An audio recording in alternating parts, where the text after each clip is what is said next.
mengenai asma wa sifat itu, adakah itu adalah akidah atau tauhid?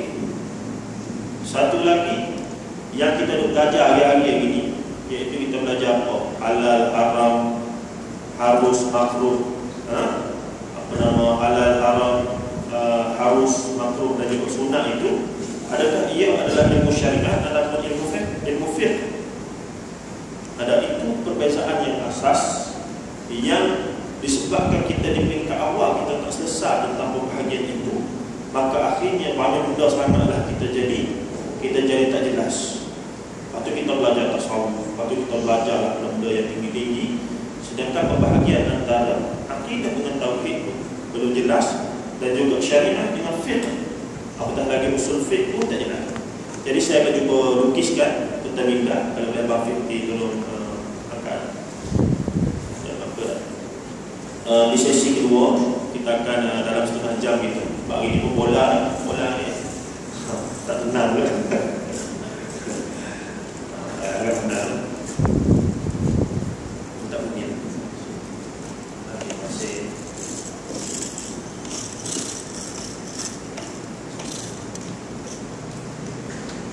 Baik, saya akan bagikan perbincangan ini kepada dua bahagian. Yang pertama kita baca dulu paling tidak dua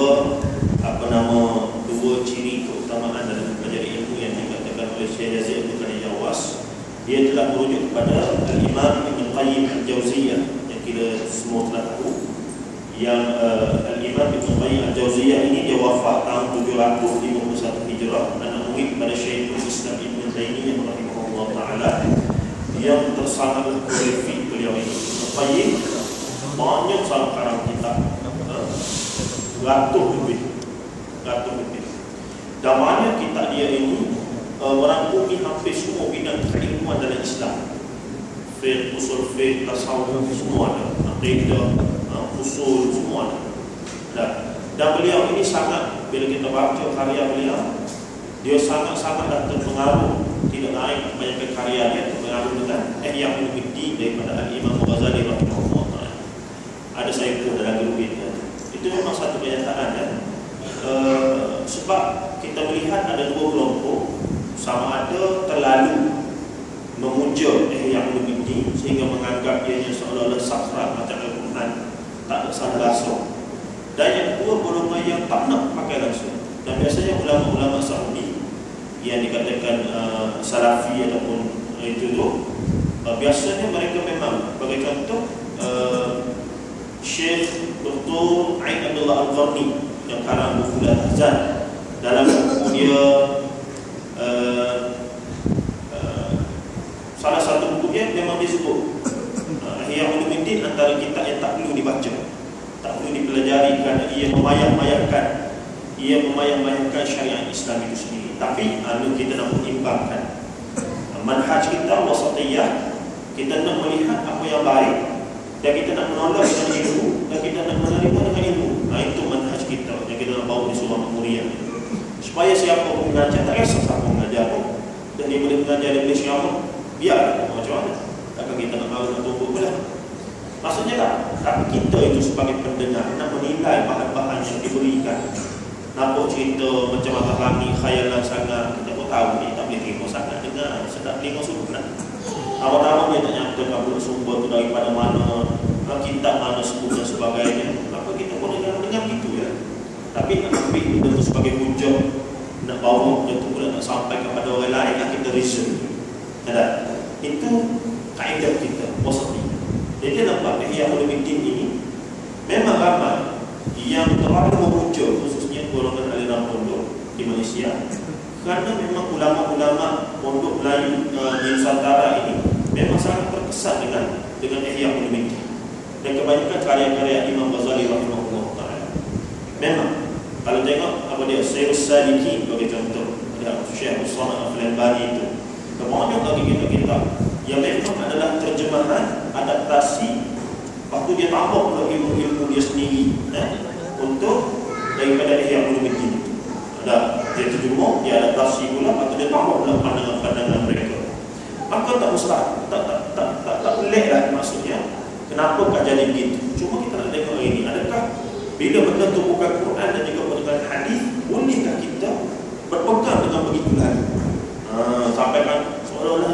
Ustaz Dasar.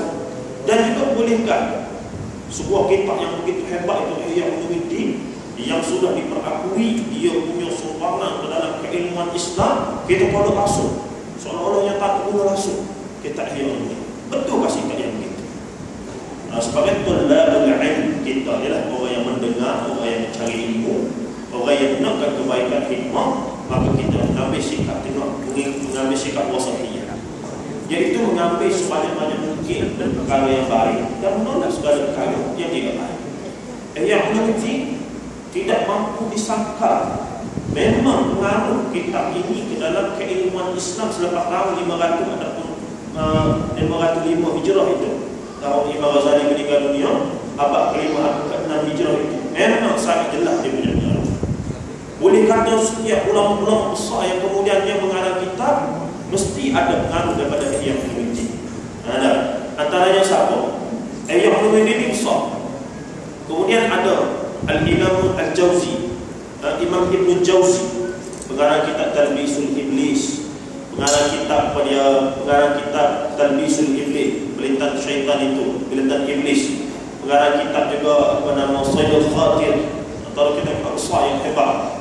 Dia telah mengambil sikap untuk memurnikan unsur-unsur yang kita kata ada unsur-unsur yang tidak tepat dalam Ihya Ulumuddin. Kemudian jadi Minhajul Qasidin. Kemudian datang pula imam kemudiannya, ilmuwan yang lain yang lebih hebat, bukan lebih hebat maksudnya ilmuwan lain mengambil pula sikap sebab Ihya besar sangat. Minhajul Qasidin walaupun telah diringkaskan tapi besar lagi. Dia pun ringkaskan lagi jadi mukhtasar ringkasan. Jadilah ringkasan Minhajul Qasidin, mukhtasar Minhajul Qasidin. Mari pula ulama lain kemudiannya buat pula ringkasan lagi, namanya Mau'izatul Mu'minin min Ihya Ulumuddin oleh Syekh Jamaluddin Al-Qasimi. Syekh Said Hawad pun buat juga Al-Mustakhlas. Dia membuat juga ringkasan kepada Ihya Ulumuddin. Dan itulah perkembangan ilmu berlaku. Jadi jangan pelik, kita jangan menganggap satu-satu kitab sebab yang sakral, yang tidak mungkin salah ini hanya Quran dan hadis Nabi sallallahu alaihi wasallam. Selain daripada itu ada kebarangkalian untuk dia. Biasalah ulama hebat macam mana, dia pun manusia juga. Ada ruang-ruang dia untuk melakukan kesilapan manusiawi itu. Dalam kisah Ihya Ulumuddin memang tidak dinafikan. Yang kata ada hadis dhaif dengan hadis maudhu' dalam Ihya Ulumuddin ini bukan ustaz-ustaz kita di universiti hari ini, tuan-tuan. Syekh Jalaluddin As-Suyuti, Ibn Hajar Al-Asqalani, semua ulama-ulama muhaddithin. Bukannya ulama-ulama yang kecil-kecil ustaz-ustaz kita ni, tidak. Cuma ustaz-ustaz mutakhir ni mengeluarkan pandangan tersebut untuk menjelaskan. Itu saja. Jadi kita kena jelas bainal panggil ifrat wa tafrid, antara terlalu ketat dengan terlalu longgar. Itu sikap kita dalam sebagai tulabul ilm, pelajar yang bermanhajkan wasatiyah. Itulah wasatiyah. Baik, kita baca. Yang pertama kata Syekh Yazid itu pada Jawas dalam mengambil pandangan Al-Imam Ibn Qayyim Al-Jauziyah berkenaan dengan kelebihan adapun keutamaan ilmu syar'i dan mempelajarinya. Dia kata yang pertama kesaksian Allah Ta'ala kepada orang-orang berilmu. Orang-orang berilmu ini memang Allah Ta'ala beri kesaksian kepada mereka. Ini berdasarkan nas Al-Quran dari surah Al-Imran ayat 18.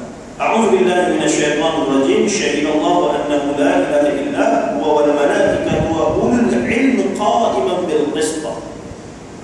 La ilaha illa huwal azizul hakim. Maksudnya Allah menyatakan bahawa tiada ilah, yakni yang berhak disembah, yang diibadahkan kepadanya yang benar selain daripada dirinya. Demikian pula para malaikat. Wa wal malaikatu wa ulul ilmi qa'iman bil qist. Dan para malaikat dan orang yang berilmu yang menegakkan keadilan. La ilaha illa huwal azizul hakim. Tidak ada ilah. Ilah ni pun kita dah terangkan itu pada kalimah la ilaha illallah. Penerangannya jelas tentang akidah dan tauhid yang kita akan sentuh sikit lagi. Bagaimana ilah, kenapa Allah Ta'ala menggunakan kalimah tauhid, menggunakan la, menafikan la nafi, kemudian baru dia isbat. Kemudian baru dia isbat. La menafikan dulu. Ilah, tiada ilah selain Allah.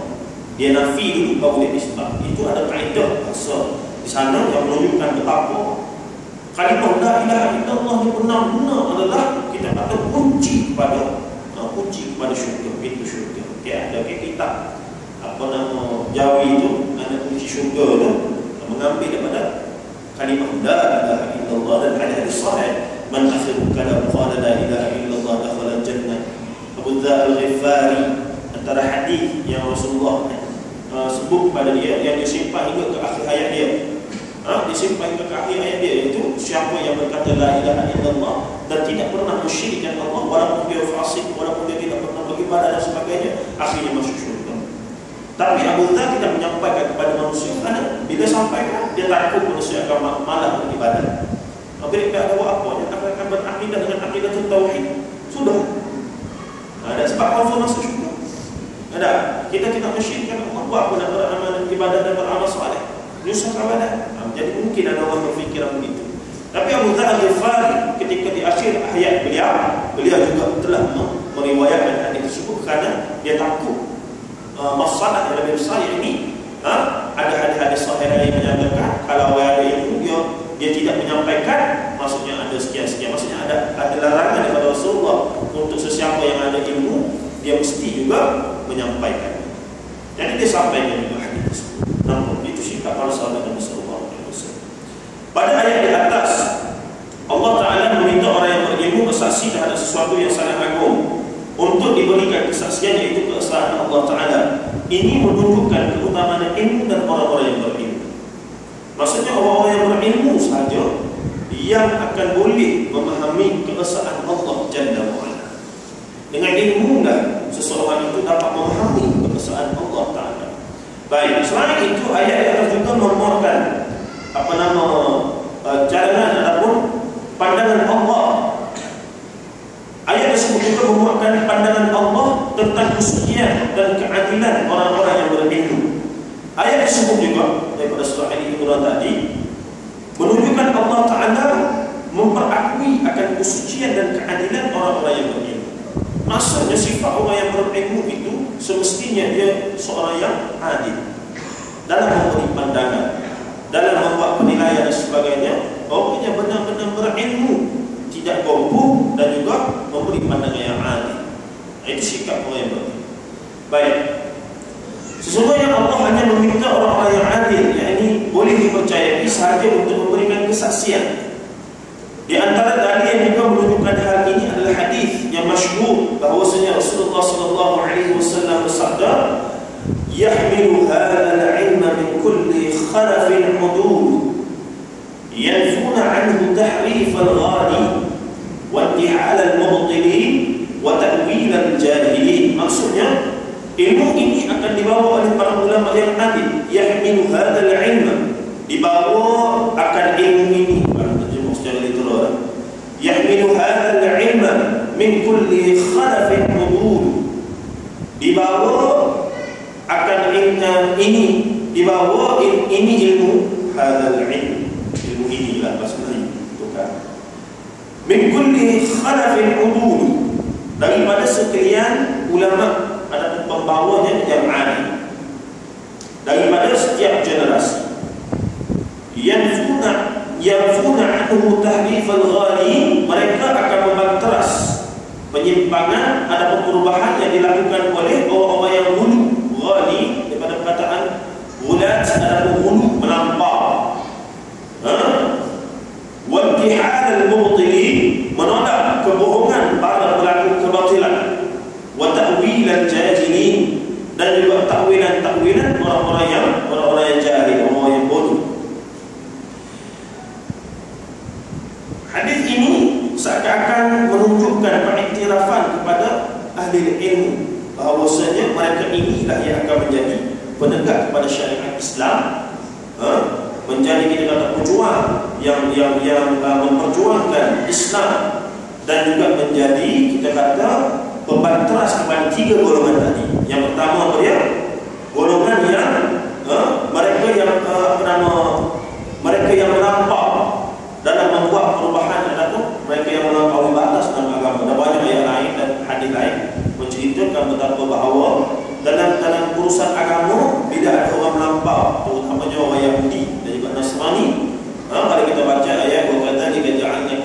atau wasatan litakunu syuhada'a 'alan nas. Syarah dia, saya tengok tafsir daripada tafsir Al-Maraghi. Dia sebut macam mana tuan-tuan? Dia sebut sebelum Islam hari, orang Yahudi dengan orang Nasrani ni dia ada dua sifat kemelampauan. Orang Yahudi terlalu cintakan dunia, terlalu cintakan kemewahan dunia. Mereka golongan berniaga, mereka sangat cintakan dunia. Sebab itu amalan riba itu sangat-sangat diamalkan oleh mereka. Ketika Rasulullah berhijrah daripada kota Makkah ke kota Yathrib pada masa itu, antara perkara besar yang Rasulullah buat adalah mengkonstruk kembali sistem ekonomi di Madinah. Kerana rakyat Madinah pada masa itu di bawah penguasaan ekonomi orang Yahudi. Orang Yahudi sangat mengamalkan sistem ekonomi kapitalis kalau kita hari ini, yang mana tidaklah kapitalis, sistem ekonomi yang menekan masyarakat dari sudut bagi pinjaman, ambil bunga, riba dan sebagainya. Memang amalan mereka. Kerana mereka sangat cintakan kekayaan dunia. Mereka nak kekayaan yang banyak. Ini memang sikap orang Yahudi zaman berzaman, sampailah kepada keturunan di hari ini pun orang-orang kaya di dunia ini, tak kira lah Joshua apa-apa segini. Itulah sikap mereka. Kerana mereka tahu melalui ekonomi mereka akan menguasai apa sahaja. Melalui ekonomi mereka, dan itu berlaku pada hari ini. Ini yang realiti yang berlaku. Sebab itu Rasulullah bila berpindah daripada Makkah ke Yathrib, Rasulullah telah mengkonstruk kembali, menyusun kembali sistem ekonomi di Makkah, yang menghapuskan hutang-hutang lapuk yang telah ada pada masa itu oleh kaum Ansar, kaum Ansar pada masa itu yang tertekan dengan sistem ekonomi yang dimainkan oleh Yahudi pada masa itu. Mereka sangat mengamalkan riba sebenarnya. Baik. Itu sikap melampau orang Yahudi. Sehingga melampau, sehingga menganggap Uzair itu sebagai anak Tuhan. Melampau dalam mengangkat tokoh-tokoh agama mereka sampai berhak Tuhan. Itu melampau. Hormat kepada seorang tokoh tidak boleh terlebih daripada tahap yang sepatutnya. Hormat kepada seorang tokoh pada ilmu dia, pada batang tubuh dia itu Rasulullah pun tak ajar. Hormat kita pada tokoh adalah pada ilmu, pada akhlak, setakat itu saja. Lebih-lebih pada tubuh badan boleh menyantuni, tapi lebih pada itu tak boleh. Nampak dia jadi melampau, taksub dan sebagainya. Jadi ini sikap orang Yahudi.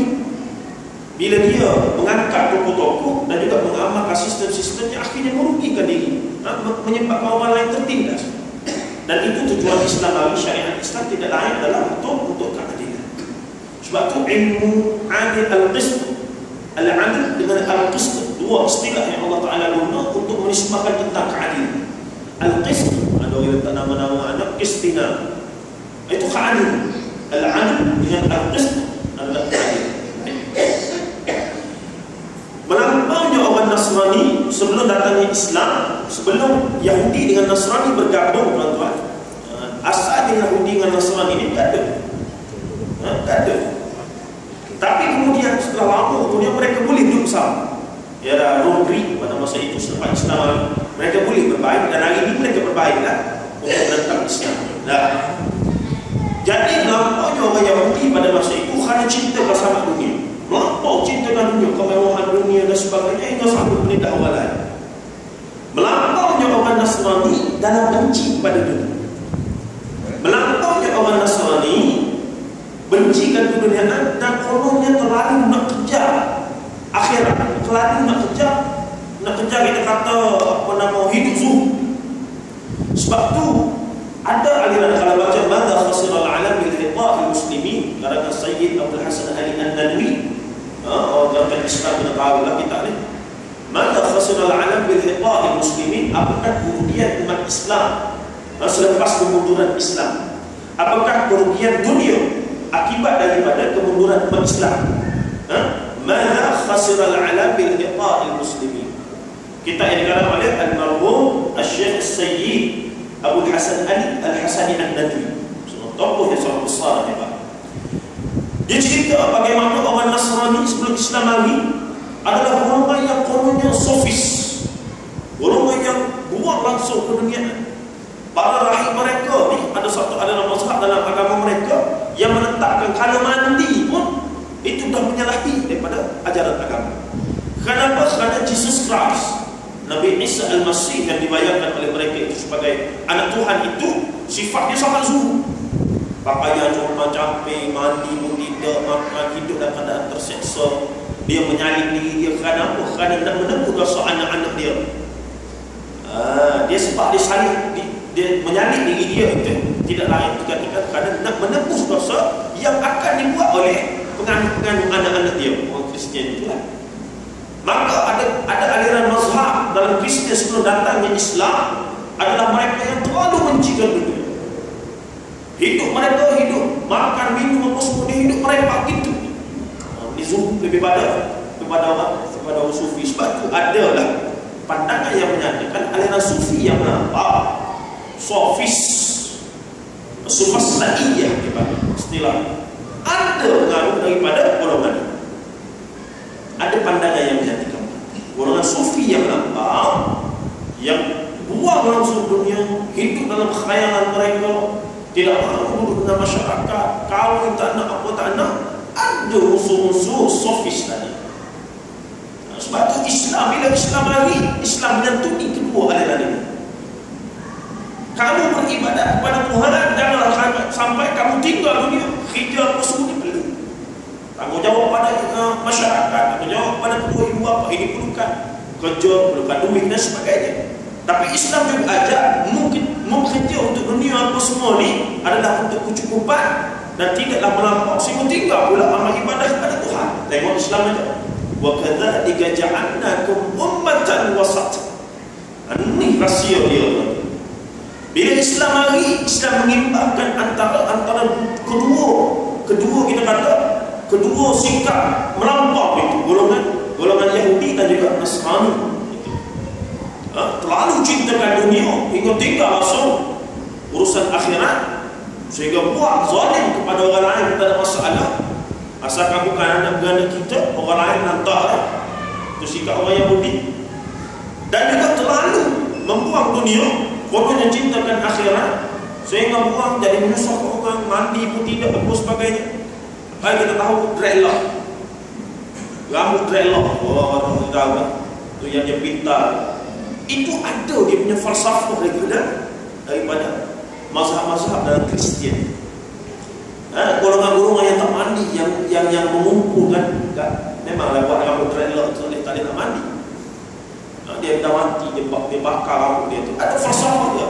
Tapi kawan-kawan kita yang roh ni, saya nak sebaik sebab buat dia ingin juga nak buat itu, tapi tak buat. Dia gulung tu dia bakar, jadi busuk, rambut jadi busuk, tak boleh naik. Itu dia hebatlah nak buat roh. Tapi itu ada falsafahnya dalam ajaran asal Nasrani, mazhab yang ada di situ. Apa kita tahu? Dia nak manifestasikan diri dia ni sebagai pengikut kepada Jesus yang terbaik. Dipanggil sofis, sufastai. Baik. Maka datang Islam mengajarkan ilmu. Sebab itu kita sebut mereka yang tidak berilmu tidak layak untuk masuk Islam. Semua Muslim mesti berilmu. Asas yang pertama bagi seorang yang non-Muslim bila dia nak masuk Islam, riwayat Muslim, kira fil syariah bahasa apa? Bila dia nak masuk Islam, kali pertama dia mesti belajar syahadat dalam bahasa Arab. Walaupun tak betul sebutan. Betapa Islam meletakkan ilmu di tempat yang pertama, betapa Islam meletakkan ilmu yang di tempat yang utama. Al-Quran dan surah Al-Alaq, surah Al-Iqra, susunan hadis-hadis, nama surah Sintah itu semua kebanyakan yang bermula dengan babul ilm di tempat yang utama dan sebagainya. Kerana ilmu inilah yang akan membezakan antara hak dan batil. Kita sebut dah sebelum ni, orang saleh dia ambil, dia beramal saleh yang banyak, tapi tidak semestinya dia pandai membezakan antara hak dan batil.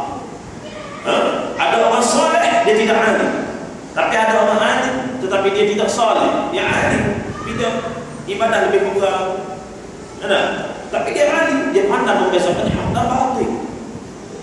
Kedudukan dia lebih tinggi di sisi agama berbanding dengan orang yang saleh, tapi dia tidak ada ilmu. Kerana solehnya dia, beramal ibadahnya dia, ritual ibadah dia banyak. Tanpa disedar kadang-kadang yang dia buat itu sebenarnya benda bid'ah.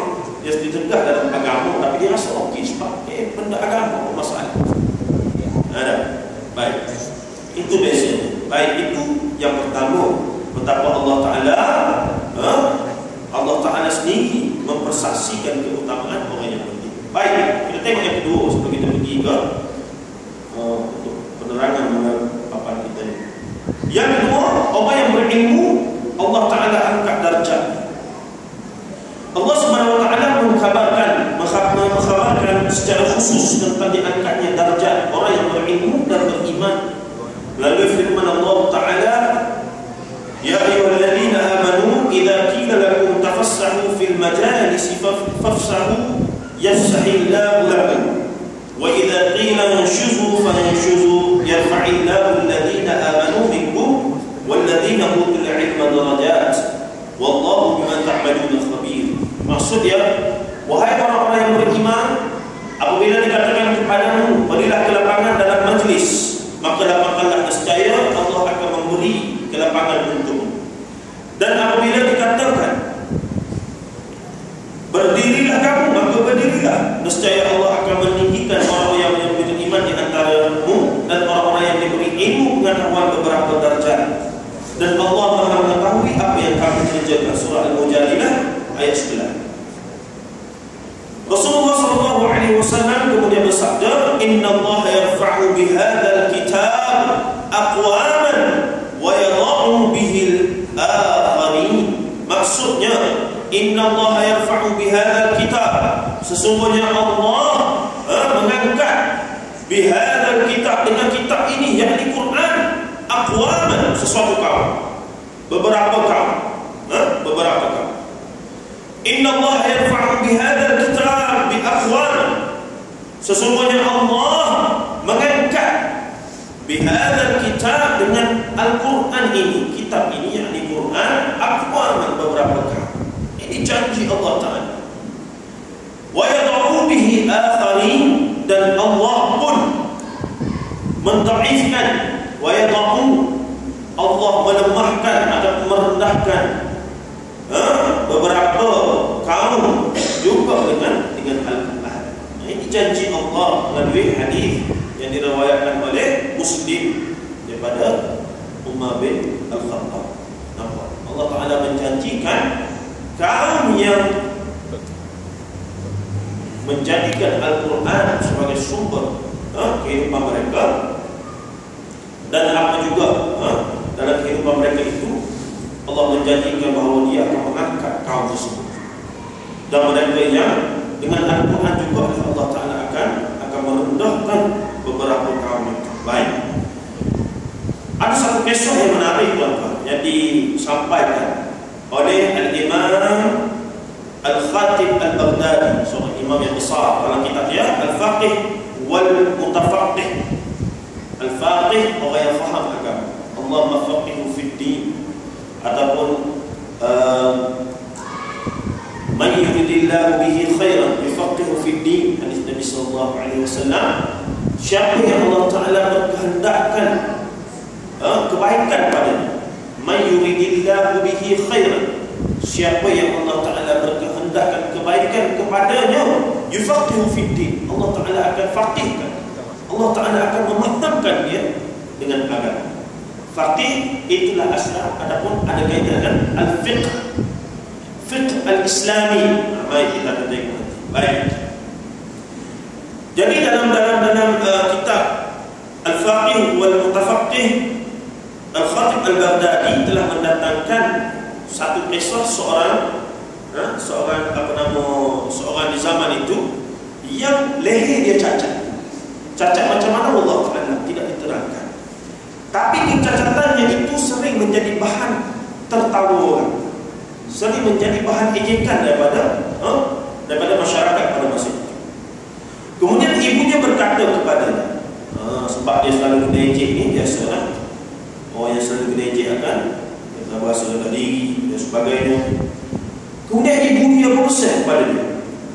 Kemudian ibunya berkata kepadanya, hendaklah engkau menuntut ilmu. Dia pesan kepada dia, hendaklah engkau menuntut ilmu, nescaya Allah akan mengangkat darjatmu. Sejak itulah si fulan tadi, yang namanya Muhammad bin Abdul Rahman Al-Awqash, semenjak itulah orang itu belajar ilmu syar'i, yakni ilmu agama, ilmu Quran dan Sunnah. Bermula daripada hari itu, selepas dia kenejek, ibu dia pun nasihat dia, mu kena belajar ilmu, barulah Allah Ta'ala akan angkat darjat. Angkat darjat itu maksudnya apa? Di sisi Allah dan juga di sisi manusia sekali. Ini janji Allah pada orang yang mengaji ilmu agama dan berakhlak dengan akhlak ilmu yang dia belajar. Sejak itulah orang itu belajar ilmu syar'i hingga dia menjadi seorang alim, belajar semua-semua, sehinggalah dia diangkat menjadi qadhi ataupun hakim di Makkah selama 20 tahun. Tuan-tuan, dulu nak jadi qadhi bukan sebarang orang. Sebab zaman dulu orang yang alim sangat ramai, hafal hadis dengan puluh-puluh ribu, 100 ribu hadis, 200 ribu hadis mata dengan sanad, itu biasa zaman itu. Ulama ramai. Jadi tak ada ramai-ramai orang, tapi ada juga sikap para alim ulama yang tidak mahu menjadi penjawab-penjawab awam, menerima gaji daripada khalifah. Kerana mereka risau bila mereka menerima gaji daripada khalifah, maka mereka tidak mampu berfatwa dengan atas kebenaran. Kena jaga hati para pemerintah.